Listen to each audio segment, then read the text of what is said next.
Hey everybody, welcome to this new episode of the Wellness Podcast. In this episode, we have a guest, Taapti Malhotra, and she is very amazing. And she is a family and child therapist.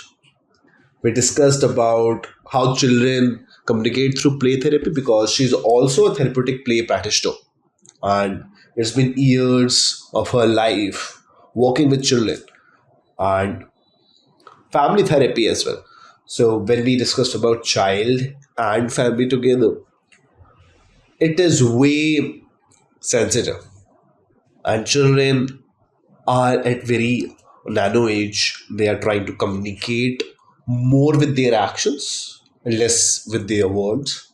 So play therapy is a very important parameter, or you can say a way where they can communicate. And in this episode we discussed exactly that how play therapy actually works, what makes sense for the family to send their child to a play therapy. Is it a safe place? How you can exactly send your client, or you can say, as a therapist, how you can focus on the child while being into that space. So, a therapist, if you're watching it, or as a family member, you're watching this therapist podcast, this wellness podcast is for you. Hey Taapti, how are you? All well. How's it going? How are things with you and what's new? So I think it's pretty good and just shooting podcast series, a new, you can say, series that we started off with Good, good. new guest. So yeah, thank you to be here. Thank you for accepting our invitation. Anytime. I love the way you guys are propagating the entire, domain of mental health and happy to pitch in wherever I can because I feel it's the need of the hour and whichever way we can crusade the concept of mental health awareness. I think it's important to do that.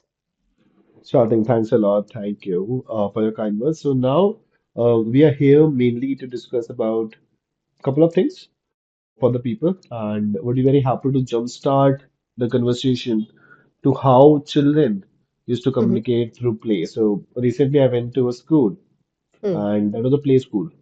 So usually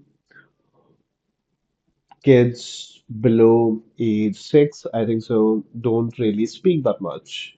Hmm. They used to just uh, communicate with their actions through plays. Yeah. So what do you say about that? Like, how do children usually communicate through plays and their action? No, I think you nailed it considering you already did your recce and you went to an elementary school or a play school and yes, since at that particular age kids are sensory learners and they learn via their senses. So yes, play acts one of the most powerful modality to inculcate basic life skills and when play becomes therapeutic, it's like a win-win for the child and for the parent. So that's how play is. It's an absolute necessity and one of the I would say one of the most uh, versatile form of communication which is visible globally. It's not culturally specific, but it's very, very globally, I would say, common. And the way a child expresses using play, it's actually miraculous to see how it opens up the Pandora's box for the child. And as a third person, it helps us understand the psyche of the child better. All right. So, what do you think? How play therapy and like therapies that are related to children, like Mm. usually many therapists use artworks and Yes, used yes, to do art therapy with children. yeah. So, Mm. how does these therapy modules help children? So, when we talk about play therapy, it's one of the non directive forms of therapy wherein there is no direct instruction or command or direction given to the child. And that's the USP of therapeutic play because it's purely child centric and non directive in nature. And, and in fact, that's exactly why the child is allowed to be in the truest element without any judgments, without any preconceived notions. And it does help the child express freely in a very, very safe space. And that is how play therapy works. Yes, whether we talk about arts based, or we talk about sand therapy, or we talk about Lego therapy, they are all in a way intertwined.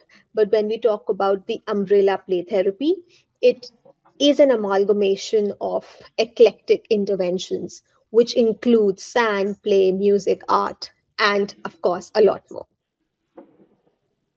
Right, so let's jump more into the depth of it. Hmm.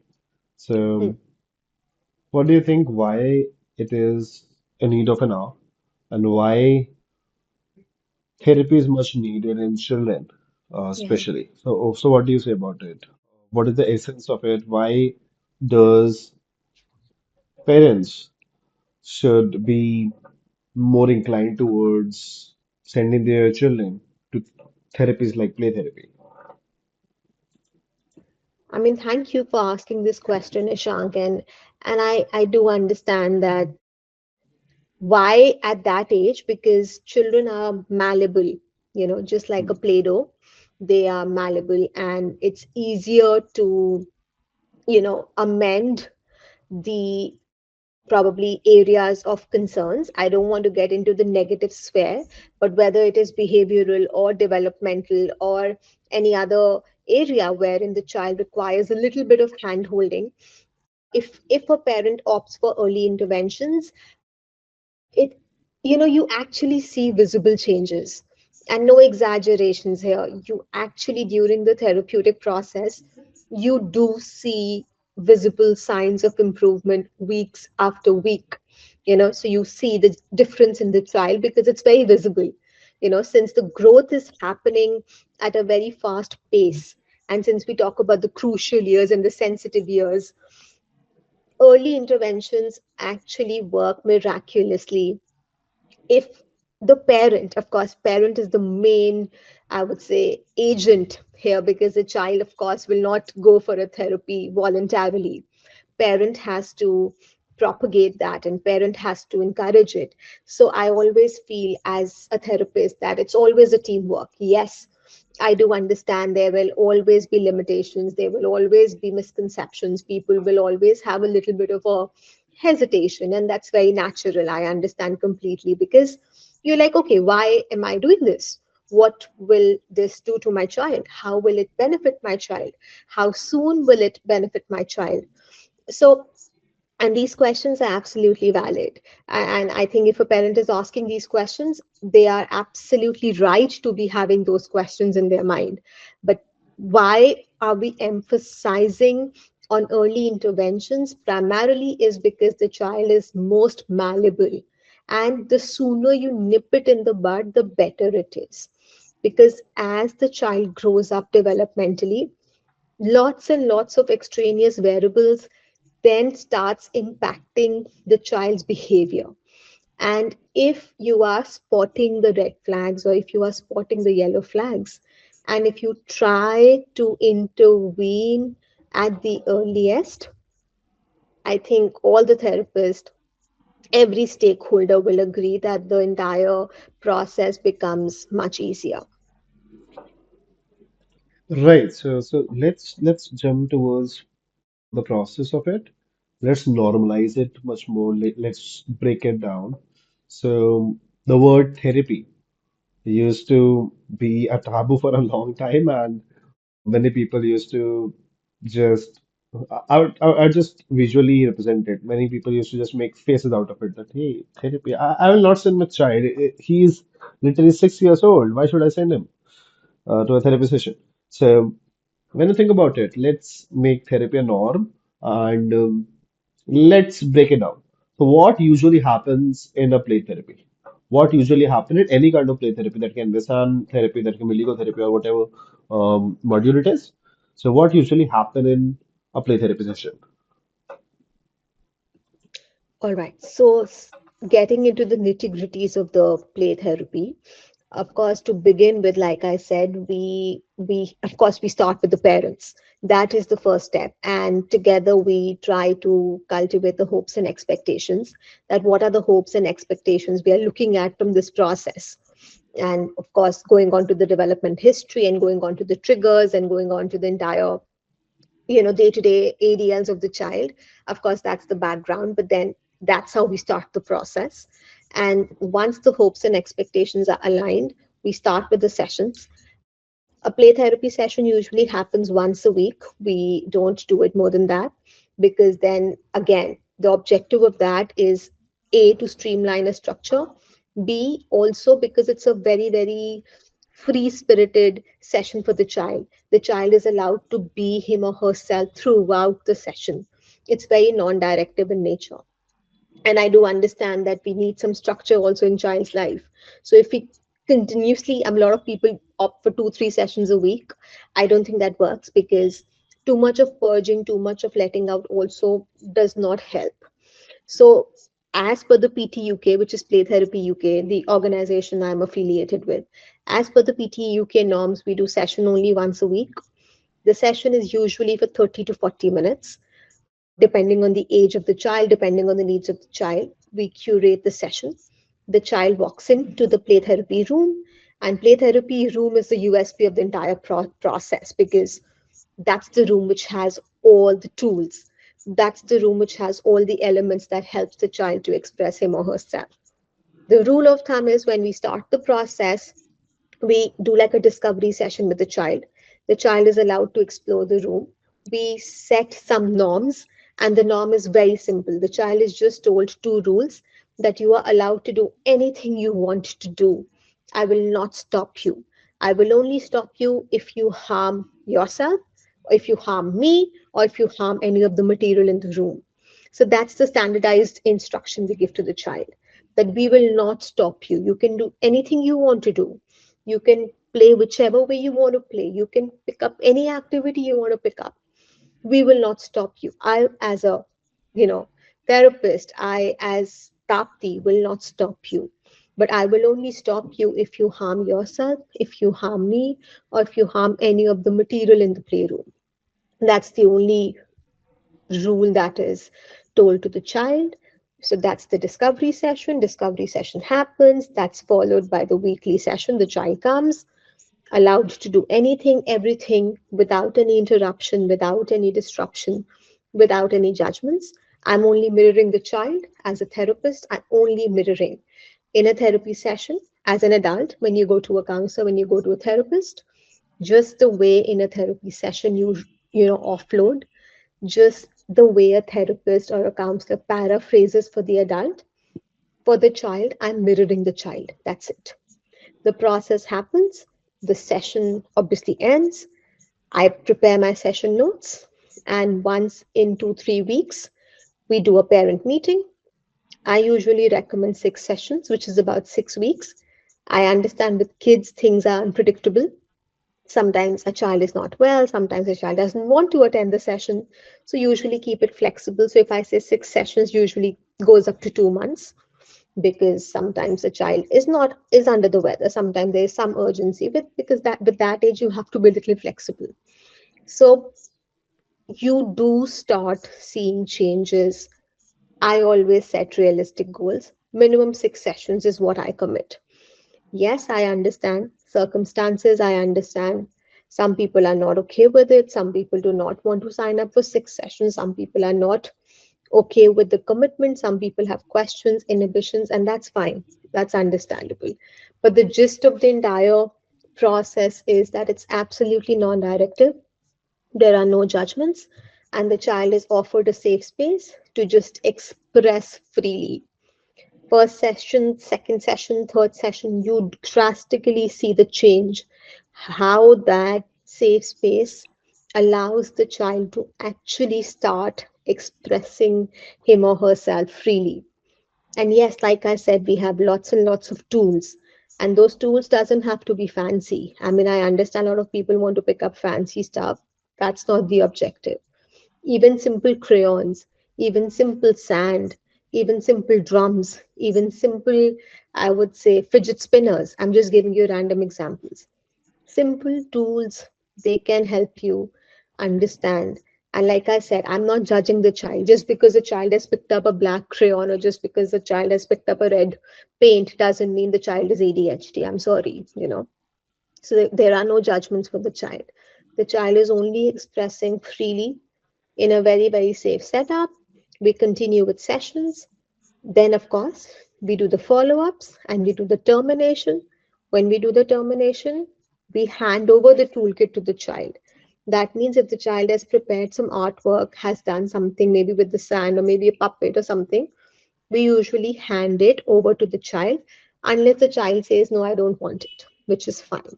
But I have to keep all of the kit. I mean, I have to keep that safe for the child till the time we terminate the entire process. That's how usually it goes. We have a set of questionnaires. So from time to time, we follow up with the teachers, we follow up with the parents just to understand the progress of the child. And if we have to tweak the goal, then accordingly we tweak it. So yeah, that's the summary, that's the nutshell overview of how play Hmm. therapy works. Right. So that's pretty streamlined. And Mm. what I really liked about these kind of processes is we at least start decision making for the child itself. So I don't know about play therapy much, but I'm into the industry where we work with the adults 18 plus more. I started exploring this child therapy before the podcast. I just went to a school, as I told you last week. I just went to a school and just it was a play school and just talked to their head, talked to the principal, talked to some HODs, and wanted to just explore that how does it work. I just don't want to come blank. So I realized this that when a child is under age 6, all the decision in his or her life has been catered from, by, and for parents. Parents are the decision maker. So when you stated that at last you ask child that do you want to take it or not, that's a decision he or she is making. So that's something that is a positive sign that there is start of decision making that yes, it's my life. I made it. I have to keep it or I have to just throw it off. It's my thing. It's something that I built, something that I can keep, or something I can just say no to. It's a decision making that what I personally realize. So what do you think? Like, is it more of a decision making exercise No, that I also think therapy cater to? Yeah. no, thank you. Thank you for paraphrasing it for me. And you're absolutely right. The entire life skill of autonomy, the entire life skill of accountability, ownership. You're absolutely right. And also, I don't want to sound judgmental here, but because our culture is so collectivistic in nature, yes, things are changing. I'm not denying. Things are drastically changing, and hats off to all the parents. I must give a big shout out because they are genuinely putting their heart and souls and they are breaking the generational traumas, and it's amazing to see that. But still, let's not forget that our roots are still collectivistic in nature. And because of that, you're absolutely right. There's so much of hand holding, so much of nannies being around. The child barely gets a chance to actually take the ownership.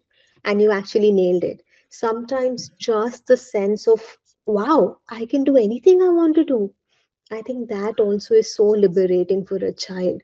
And that does improve the self confidence. And the moment the self confidence is fostered, you see it's a different ball game altogether. The child starts expressing more freely. So you're absolutely right, actually. Yes. So I think so. When we talk more about therapy sessions with child specifically, so you stated that you don't judge, and of course, therapist's job is not to judge, to observe, to at least um,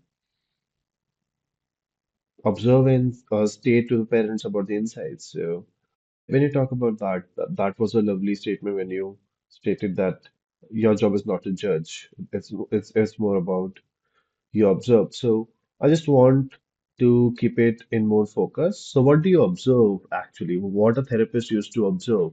What is the key insights after 4, 5 sessions? For examples, can you just showcase an example and can tell us that what therapists used to observe and what are the insights that they used to get? Yes, you're absolutely right because it's a process. So the process has to be a little structured in nature, just can't be unstructured. So the participation is non-directive. So of course, I'm not directly participating, and even the observation is non-participant.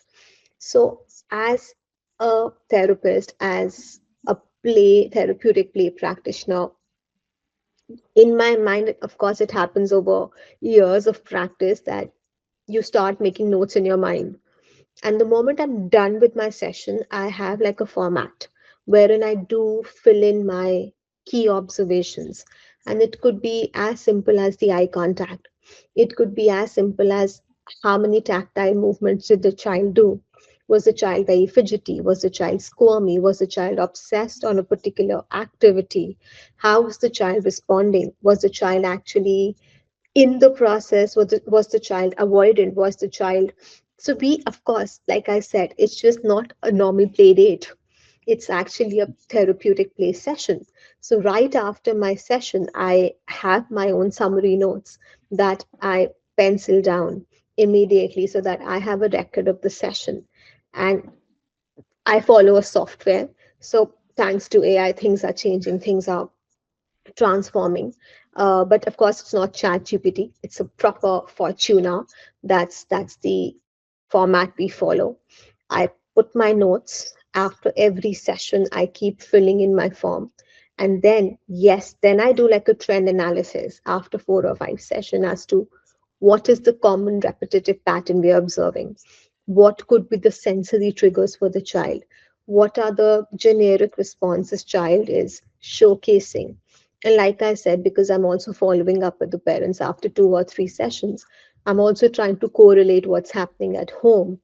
And for most of my children, I also try to have at least one conversation with somebody in the school. Like I said, things are changing, and I'm really happy to see the way everyone's become so inclusive. So whether it's special educator, counselor, or even the class mentor, it's always good to have one chat with somebody from the school so that you understand the child's behavior at school as well. So of course, we correlate. I correlate a lot of other factors before jumping on to any conclusion. And again, repeating, I am not prescribing any medicine. I'm not giving any remediation. I'm not curating an IEP for the child. I'm just helping the child express better. I'm just helping the child regulate better. And I'm just helping the child cope better. Right. And that's amazing in terms of expressing it. And you rightly stated and defined that therapist as an overall profession is not to cure somebody with meds, is not to get you out of something with a surgery. It's more of how you cope up with a proper structured thing. For example, if anybody met an accident, and of course, a doctor will be much more suitable person to operate that, to get you out of the situation. But the trauma that happened here, the triggers that happened here after the accident. So how do you respond it? For example, many children, for example, used to face this after their childhood years. In the childhood years itself, that's the base that they cater to, and then after their childhood, they used to face this for the lifelong stuff. That, for example, if something negative happened to them in their child, they used to keep that in their brain, and then if the same thing or similar thing happens to them again, they react very differently. So, yeah, how do you define it? Plus, can you please jump towards these traumas that child used to face, and then for the long term, that plays a very significant role in their life. For example, I was reading this for the book that I read for Richard Branson. He also faced a couple of negative things in his childhood. Plus, when you stated about the writer of You Can't Hurt Me, he was an athlete and he literally saw very negative things in his childhood, and that impacted him for lifelong. So, how does childhood scenarios affect child, and can therapy help a child to cope up with that situation? So, See, Shank, you're absolutely right. I mean, whether we talk about childhood traumas, we talk about PTSD, which is post traumatic stress disorder, or I mean, a lot of people say maternal wound, paternal wound. I mean, all these terms have become very, very common, and we use a lot of these terms now. And to be very honest, I think a lot of mothers, when they have postpartum, to a level that's also transferred to the child, so that can also lead to anxiety and depression later on. So this game is never ending, because life is never going to be a bed of roses. There will always be turbulences. There will always be, glitches, and there will always be hitches and roadblocks. It can never be prim and proper. But at the end of the day, in a simplistic term, all I'm trying to explain is that once you sign up for these therapies, and I'm only talking about counseling and play therapy or art therapy in particular, because that just helps you to first become more self aware, develop coping skills, and be able to cope with life to life general stressors in life better. That's how these processes, they make you more resilient to, they develop that shield so that you're able to manage the situations better. That's about it. It's actually band-aiding and eventually healing. But again, it depends from child to child, right? I mean, if the child already has had a trauma and then they seek assistance, then they reach out for help, then the entire process changes, right? Then the entire objective, because I told you in the beginning that it's important to have hopes and expectations. What are my hopes? What are my expectations from this process? If I'm randomly just doing the sessions, or if the parents are randomly signing up for sessions without any agenda, what are we doing? That's a $1 million question. Now, if the child has had, let's say, some trauma, and because of which the parent or whoever the caretaker is feels that, okay, maybe this child has just not been expressing, or maybe the child is now in a cocoon, the child is probably having major withdrawals, school withdrawals, I'm giving you random examples, or maybe they are showing academic concerns, or maybe they're having major behavioral tantrums. In a lot of cases, perhaps there's nothing, and the parents just feel that maybe the child is just not opening up to anybody else. Why don't you talk to the child? Simple talking can also sometimes just help the child. A lot of times this happens. They do not confide in anybody because of lack of confidence, or like you rightly said, maybe they're not understood, maybe they feel judged, maybe they feel insecure. So just giving that safe space, just giving that hand holding to the child, empowers the child, helps the child to start expressing freely. And at the end of the day, I think as humans, we are blessed with the power of communication. If we are able to communicate, if we are able to tell the other person how I'm feeling, I think a lot of our problems are resolved then and there.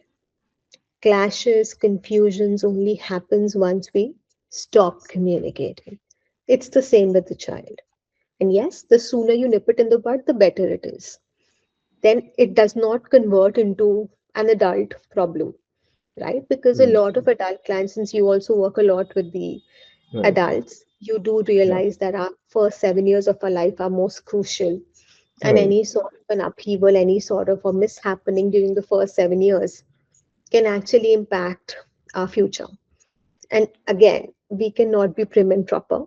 As much as we might try to control life, a lot of things are beyond our control. So the objective is Right. just to help the child develop the coping skills. But just to make it very clear that before 7 years of age, we cannot ethically label a child. We cannot ethically diagnose a child unless there is a developmental delay or there is actually a developmental problem, congenital birth problem. You cannot label a child until the child is 7 years. You can have a prognosis, you cannot have a diagnosis. So that's the rule of thumb. The child cannot be diagnosed until the child is 7. Because, like you rightly said, the first 7 years, changes also happen. The child develops also at a very fast pace. So you cannot label a child, you cannot diagnose a child until 7 years. It's only after that you can ethically diagnose a child. So when it comes to signs and symptoms, very simple, of course, you start with day to day life situations. Yes, a lot of people start with eye contact, but that's not the only sign. More than that, it's whether the child is able to respond to the parental instructions, whether the child is able to independently perform the ADLs, which is activities of daily living, beginning from brushing to walking to talking to actually socializing to writing. So I'm just giving you day to day life situations wherein we spot the red flags for the child. They could be, again, academic, they could be behavioral, they could be sensorial, they could be social. There are different domains wherein you can spot the red flags. And I think as a parent, I'm being very honest, if there is a mismatch, if there is some sort of a fallacy, as a parent, you would organically know there is something wrong here. And what do the parents do? Yes, either they ignore, but thankfully, thanks to the fact that there is so much information available, things are changing. Parents actually go to the pediatrician, and the pediatrician will tell you, oh, it just could be some deficiency. Maybe it's just something seasonal. Maybe this could have triggered the child. Child is edgy, child is having major meltdowns, child is having major temper tantrums. There is no speech. Language is not there, Hmm. expression is not there, communication is not there. Lot of hitting is happening, lot of self harm is happening. I'm just saying random, normal symptoms that we all spot on a day to day basis. Usually, pediatricians will direct the parents that, okay, maybe this is something, these are red flags, and you should go seek help. You should at least go seek some psychiatrist or some psychologist, some developmental expert to spot the early signs. And simple, keeping it very simple, they could be related to sensory, they could be related to social, they could be related to academic, they could be related to behavioral, they could be related to activities of daily living. These are simple signs which are visible. There's nothing which is not visible.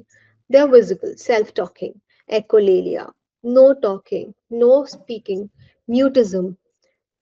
So these are simple signs that anybody can spot. You don't need to be an expert in that. So, my suggestion Right. to everyone always is that if you spot some yellow flags, also, it's best to seek out for assistance because there is help available.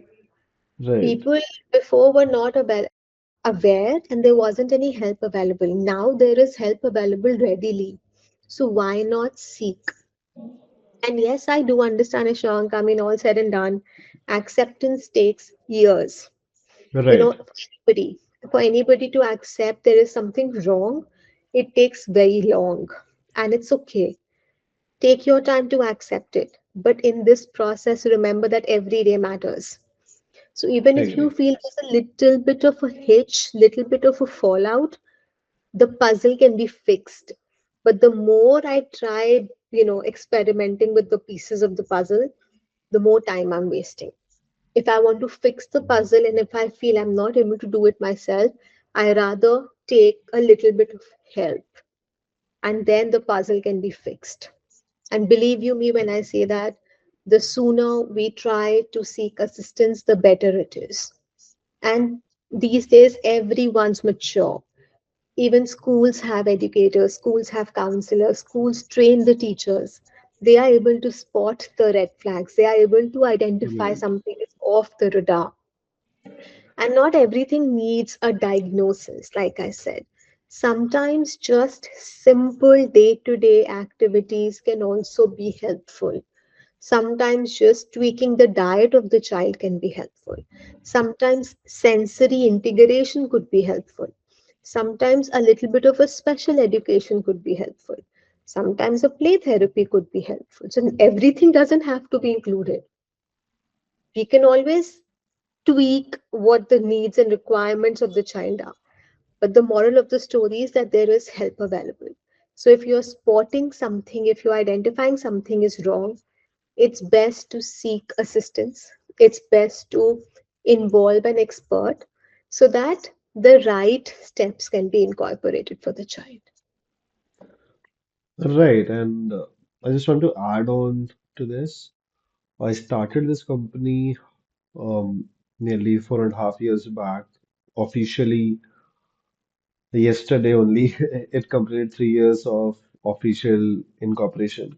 So, yeah, it's been 3 years officially running this venture.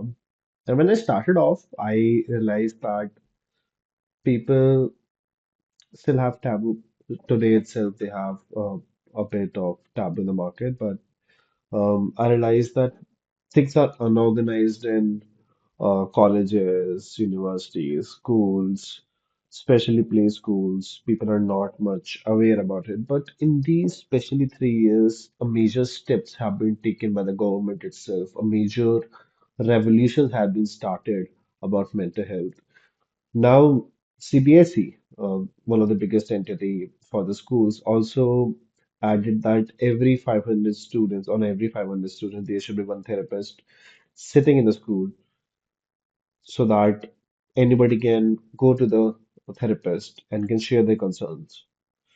So that's the official statement that came across. So now a lot of positive things are happening, and that's something that I'm very happy about. Very happy about. Now doors are open in schools itself. In colleges, there are happiness cells, yoga cells. There are therapists sitting as well. There are wellness centers you can go through. There are corporates. Corporates, we work with corporates as well nearly daily. They are also accepting it. They are taking packages, EAP programs, not just EAP. If they don't have a budget, they are startups. They are having this wellness program set up at least once in 6 months so that things are getting normalized. Things are getting sorted now. I'm very happy about it. So, Now, yeah, firstly, congratulations for your initiative, and I completely resonate with you that there are so many glimmers out there. There are so many good things that are happening, and and I completely agree. Come from the same school of thought that with so much assistance happening, with so much now happening, I think it needs to be executed. There right. is, it's the time that we also make people aware that listen, there is help available. You do not have to hesitate. You do not have to hold yourself back from reaching out for help. So this is the time when we start encouraging people to ask for help, because there is help available. So you're absolutely right, because the more you bottle up, the heavier it's going to become. And the heavier it becomes, it's going to lead to so many more concerns. So just don't hold back. If things are bothering you, if things are not working in the right direction, just accept that there is help available, even if that just means ranting, offloading, and catharsis. Sometimes even that basic help also works. And I know we have a lot of social support available in our society, which is great, but sometimes it's good to have an objective person, because your friends, families, acquaintances, they will come from an emotional angle. And sometimes having an objective angle can actually help you. So please just seek help wherever you can, wherever you feel the connect, because there is help available. Sure thing. Thanks a lot to be here. It was a lovely conversation that we did.